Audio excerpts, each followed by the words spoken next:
महाराष्ट्रातले काही पर्यटक तिथे अडकलेले आहेत, आपल्यापर्यंत काय माहिती आली, किती सुरक्षित आहेत, कितीशी संपर्क झालेला आहे? आपण बघितलं असेल काल नेपाळ तिबेटमध्ये अतिशय दुर्दैवी घटना ठिकाणी घडलेली आहे.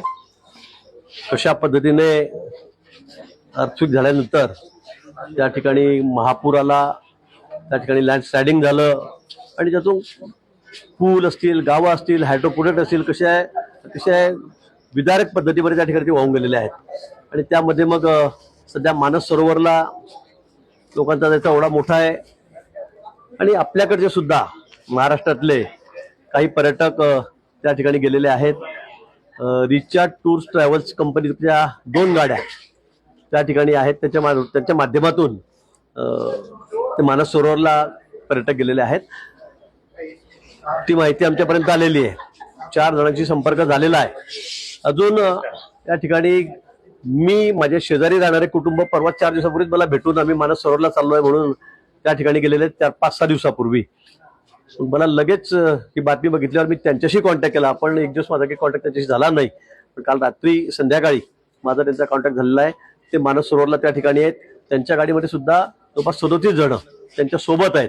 आता ते कुठले आहेत याची मला कल्पना नाही, कारण मुंबईत सगळे एकत्र मिळून टूर कंपनी सगळे त्यांना आयोजन करून, मग त्यात काही आंध्रचे पण आहेत, साऊथचे आहेत, इकडचे. आता मुंबईमधून किती जण गेलेले आहेत याची मला कल्पना नाही. आता मी सकाळपासून त्यांना कॉन्टॅक्ट करतोय पण त्यांचा कॉन्टॅक्ट होतोय, पण ते सुखरूप आहेत. त्यामुळे आता आम्ही प्रदक्षिणा घालतोय, आम्ही असं चाललेलं आहे. पण या ठिकाणी सगळ्यांशी संपर्क करण्याचा प्रयत्न आम्ही करतो. पण लँडस्लायडिंग झाल्यामुळे सगळं तिकडचे सिस्टीम सगळ्या कोलॅप्स झालेल्या आहेत. त्यामुळे फोनवर कोणाशी संपर्क होऊ शकत नाहीये. पण मला वाटतं 4 जणांचा आमचा संपर्क झालेला आहे. ते सुखरूप आहेत. पुढचा सगळा शोध घेण्याचं काम आम्ही त्या ठिकाणी करत आहोत. आणि आम्ही सर्व जिल्हाधिकाऱ्यांना कळवलेलं आहे की आपल्याकडे सगळी माहिती संकलित करा, कोण कोण कुठे कुठे गेलेलं आहे, त्या भागात फिरायला कोण गेलेलं आहे, पर्यटन करायला कोण गेलेलं आहे, त्यांची सगळी माहिती जमा करण्याचा आम्ही प्रयत्न करतो. त्यासाठी आमची वेबसाईट पण आहे, 24 तास ती त्या ठिकाणी खुली आहे.